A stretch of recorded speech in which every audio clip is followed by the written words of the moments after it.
All right, so part 2. Before we go on, again, you don't have to do this, but if you don't, please watch what I'm doing, okay? If I click computer and I go out to the P drive and I go out to CIS, all right? You know this, and you know that's how we get to the stuff for this class. That's not a big surprise to anybody. But what you may or may not know is if you peruse your way down here, you're going to see that there are 3 folders. These are mine. JPS Fall Books, JPS Spring Books, and JPS Summer Books. All right?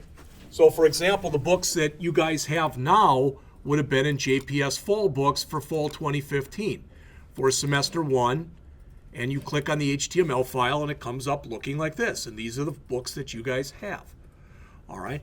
The reason I'm telling you that is it's not out there yet because I have not done book orders yet, but there will be something that's out here under the spring one, and it'll be called, I'll make the folder now, JPS Spring 2016 Books. All right? And there's nothing in it yet. I just did it. But this was last spring. So for semester 2, these were the books. There will not be the same books. I can tell you that right now. There's a new edition of this book. There's a new edition of this book. This book, I wish I never would have ordered. And they're probably going to use that book.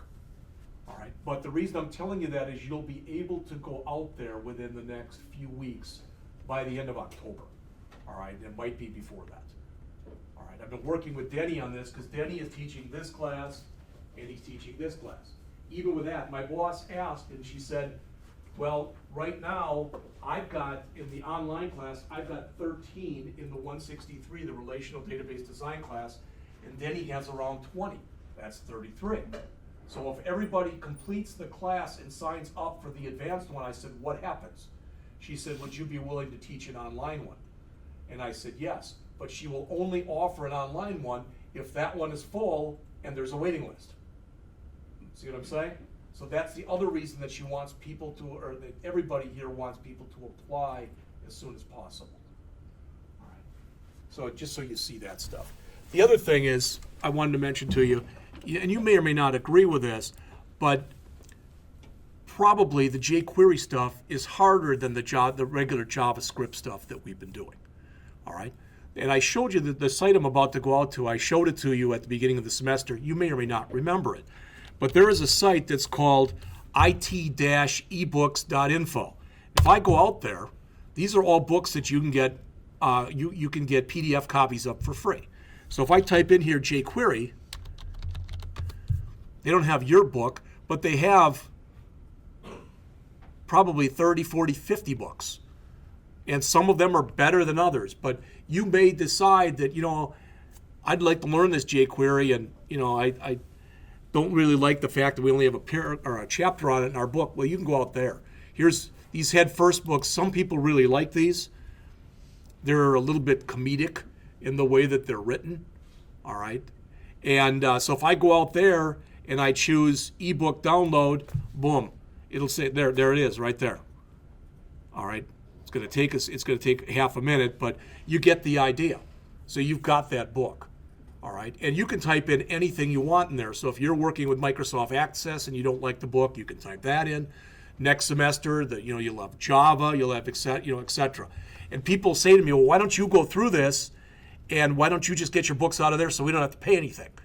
The thing is, but not always, but usually the books are a couple of years old, and we try to get you the latest and the greatest. All right.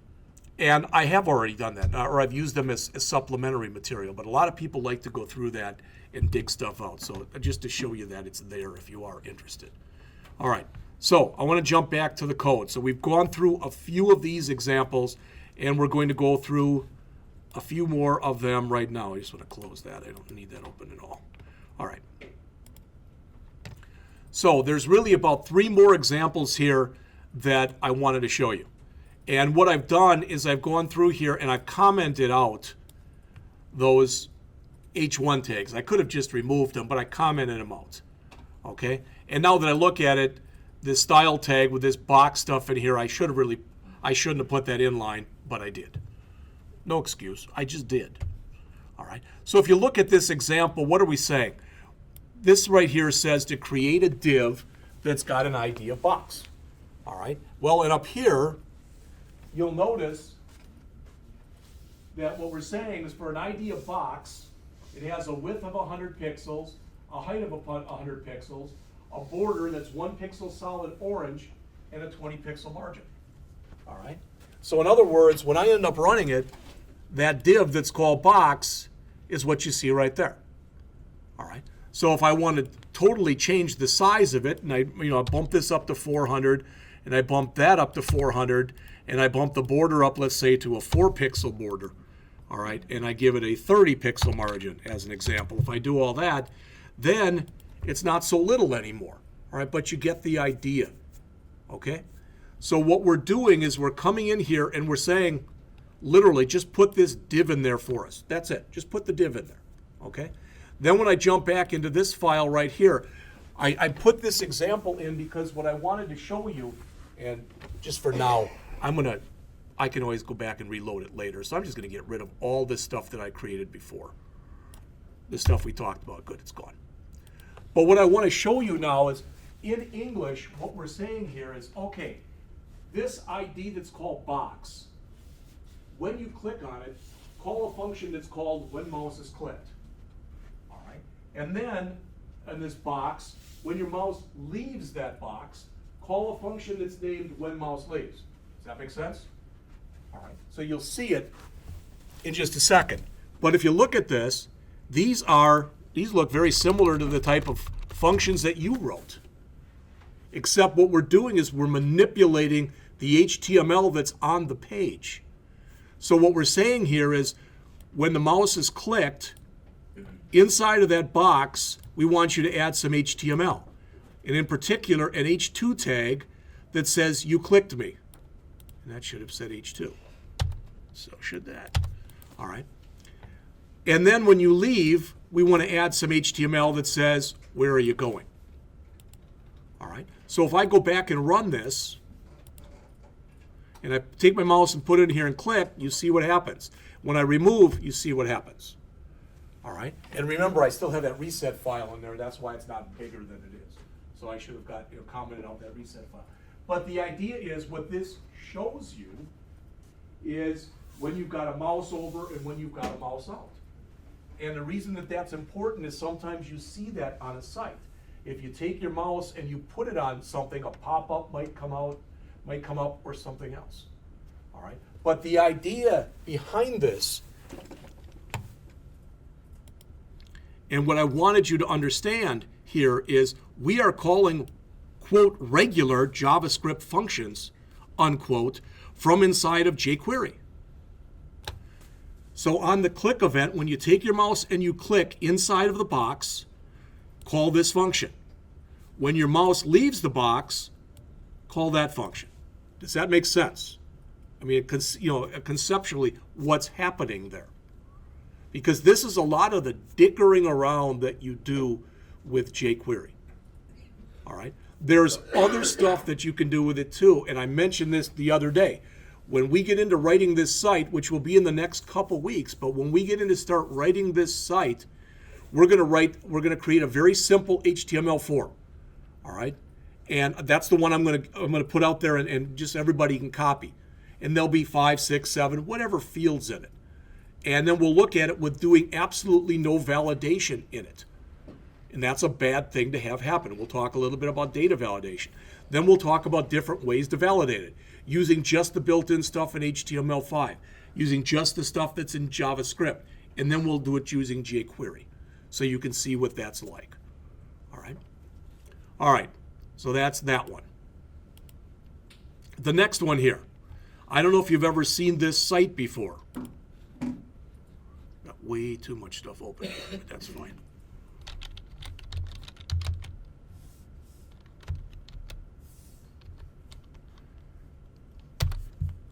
There's a site that's called lipsum.com.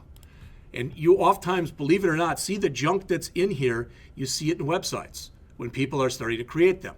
So if I come in here and I say I want you to generate 10 paragraphs for me, it gives me 10 paragraphs. Basically, they're garbage.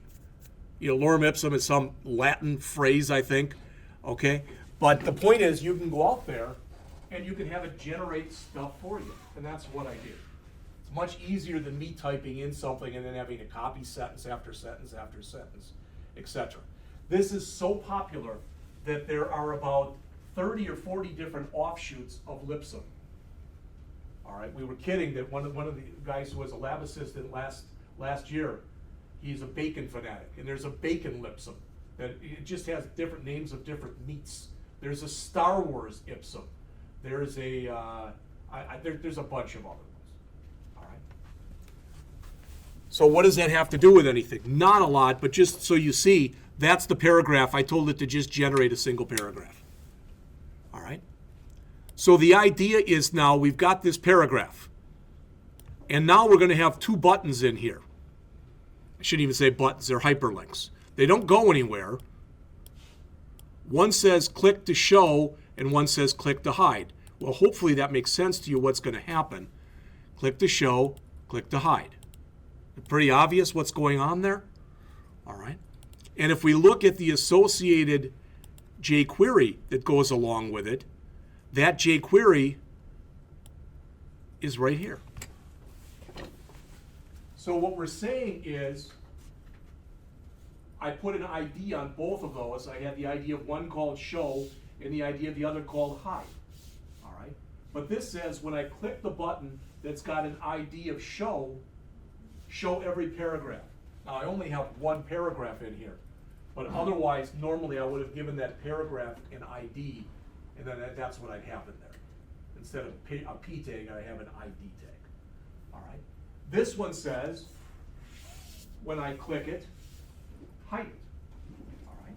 And you may or may not have already figured it out, but if I go down a little bit, because this is the last example, this says toggle. All right. So in other words, instead of me having to click show to show it and hide to hide it, I click the toggle button, and the toggle just turns it off, turns it on, turns it off, turns it on, etc. All right. So if we look at the last example that I have on here, which is this one, it looks the same as the other one, exactly the same in here, except now we added another link that says click the toggle. And when we click that, our other stuff still works because I kept it operational. I can hide, I can show, hide, show, but now I can just toggle it. Now you'll notice that when you do this, this stuff is going to move up and it's going to move down, the buttons, etc., based on what's on the page and what's not on the page. We'll talk about how you can fix that and make it look a lot smoother as we go on. All right. So it's a little early, but that's about all I had. If you haven't done so, all right, if you haven't done so, I'd strongly recommend that you read the chapter in the book that we went over the other day. And if you're interested in this, and I've mentioned this site before, but W3 Schools, oh, that's neat.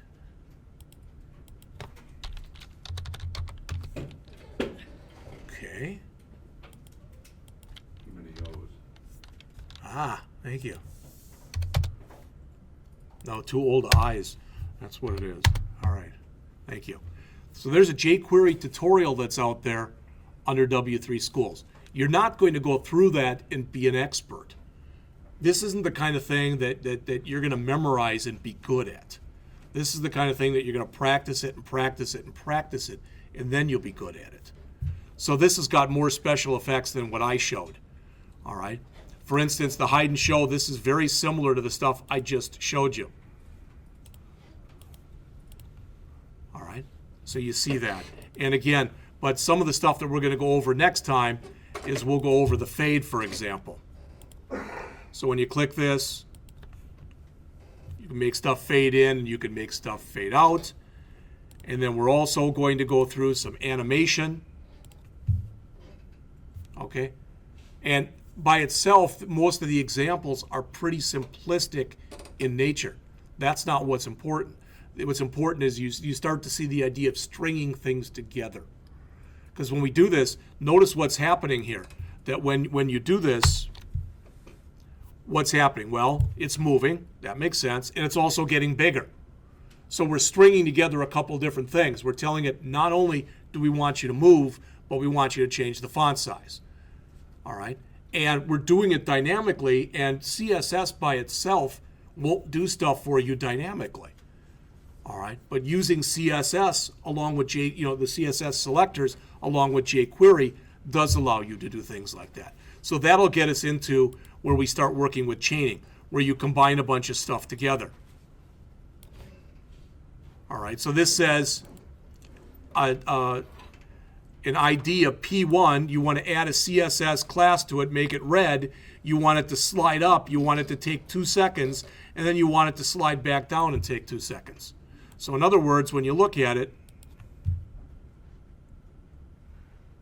all right, like I said, by itself, it's not a whole heck of a lot, but it starts to show you the kind of stuff that you can do, all right?